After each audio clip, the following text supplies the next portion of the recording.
These houses were never meant to be beautiful. They were never meant to impress anyone. No one built them to be admired. No one built them to stand out. Because here, beauty does not keep you alive. Survival does. These walls were built to block the cold, to resist the wind, to hold heat when the mountains freeze.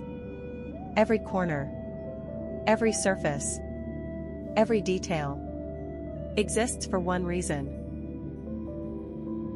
to endure a land that gives almost nothing back.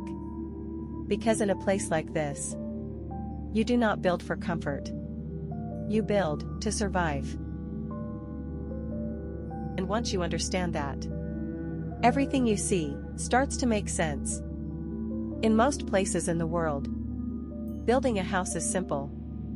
You take what nature gives you: wood from forests, water from rivers, soil from the land, and you build. But here, nature gives you almost nothing.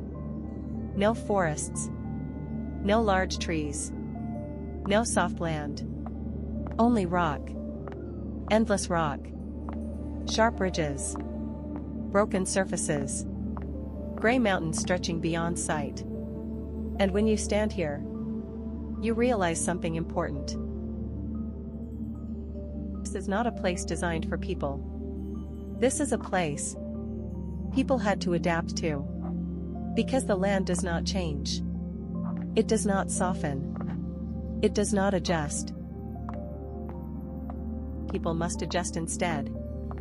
And when everything around you is stone, stone becomes your only option. Not your choice. Your necessity. Becomes your material. Your protection. Your foundation. But stone alone is not enough. Because stone is cold. It absorbs heat slowly. It releases heat slowly. It can protect you, but it can also trap you in discomfort. Right, so the challenge is not just to build. It is to build correctly. If stone is everywhere, why are the houses not entirely made of stone? Because stone alone cannot create comfort. That is where earth comes in. Not loose soil. Not mud. But compacted earth. Pressed. Layered. Hardened. This technique, known as rammed earth, is one of the most important adaptations in this region. In Vietnamese, it is called Trin Tuong. And at first glance, it looks simple. Almost primitive. But in reality, it is incredibly intelligent. Right, because this wall is not just a wall. It is a system. A system designed to control temperature. During the day, the sun heats the surface. The wall absorbs that heat slowly. It stores it. And then, when night comes, when temperatures drop, when cold air fills the mountains, the wall releases that heat back inside. Not quickly. Not suddenly. But slowly. Steadily. Like a natural heater. Right, no electricity. No machines. No modern technology. Just physics. Just understanding how materials behave. And that understanding is what allows people to live here. But temperature is only part of the problem. Because in this landscape, the real threat is the wind. It does not move gently. It does not pass quietly. Cuts through the mountains. Fast. Cold. Relentless. And if your house is not prepared, the wind will find its way inside. Through cracks. Through gaps. Through every weakness. And once it enters, it takes everything with it. Heat. Comfort. Stability. So the design of the house must respond. Houses are built low. But temperature is only part of the problem. Because in this landscape, the real threat is the wind. It does not move gently. It does not pass quietly. Cuts through the mountains. Fast. Cold. Relentless. And if your house is not prepared, the wind will find its way inside. Through cracks. Through gaps. Through every weakness. And once it enters, it takes everything with it. Heat. Comfort. Stability. So the design of the house must respond. Houses are built low. Outside the house, there is something unexpected. An open space. A courtyard. At first, it looks empty. Just stone. Just ground. But that emptiness has meaning. It is not decoration. It is function. Because in this environment, the ground is unstable. When it rains, it becomes soft. Mud forms quickly. Movement becomes difficult. Dangerous. So people cover the ground with stone. Flat stones. Carefully arranged. Creating a surface that remains stable. Even when conditions change. This courtyard becomes a transition space. Between outside and inside. Between chaos and control. It allows movement. It supports daily life. It makes work possible. Carrying water. Moving tools. Walking safely. All of it depends on this space. And without it, life becomes harder. Much harder. Inside the house, everything changes. The space becomes smaller. More focused. More controlled. Because here, space is not something you waste. It is something you manage. And at the center of that space, there is always one thing. Fire. Not as a luxury. Not as a design feature. But as a necessity. Fire provides heat.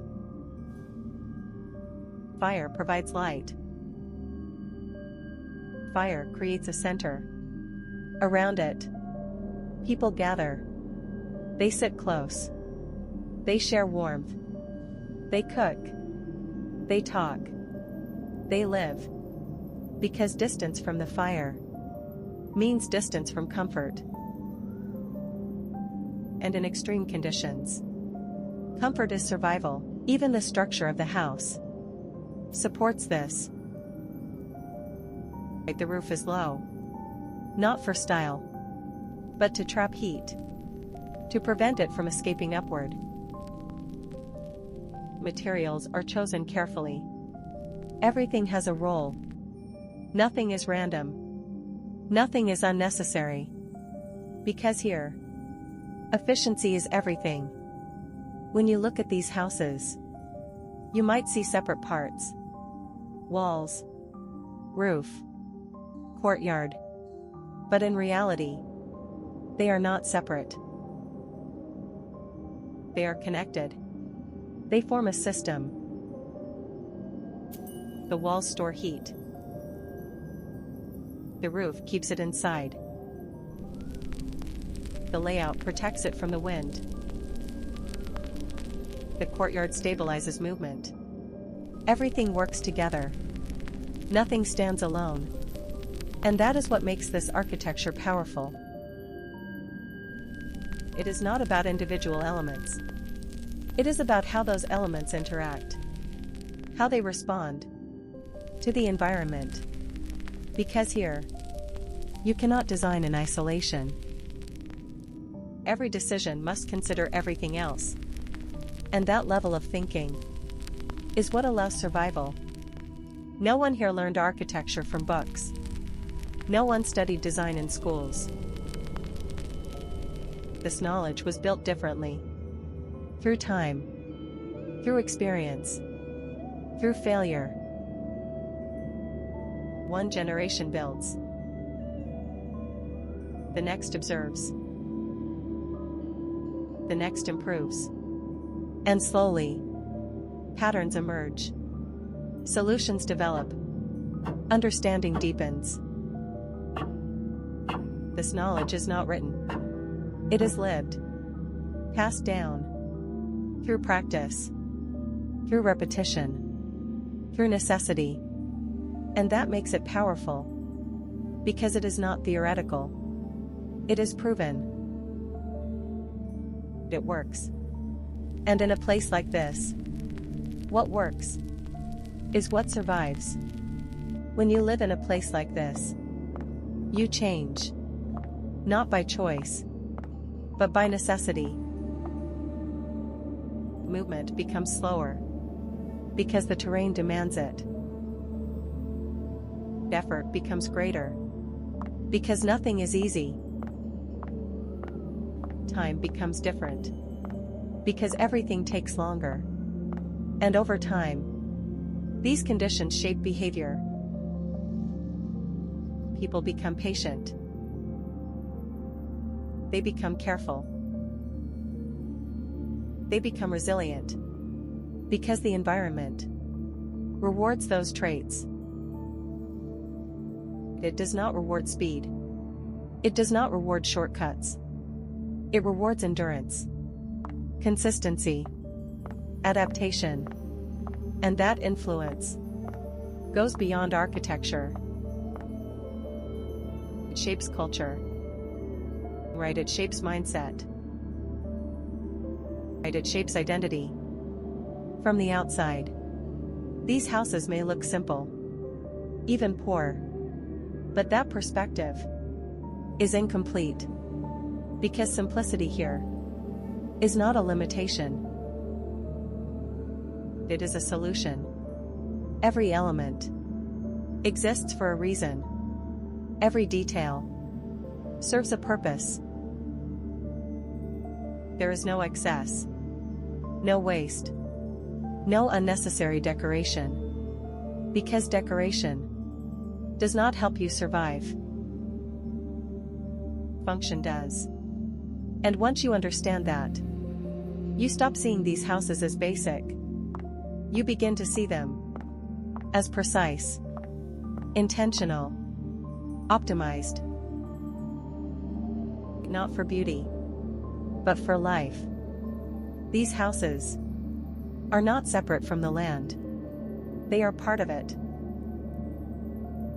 Built from the same materials. Shaped by the same forces. Dependent on the same conditions. And because of that, they follow the same rules. You cannot force the land to change.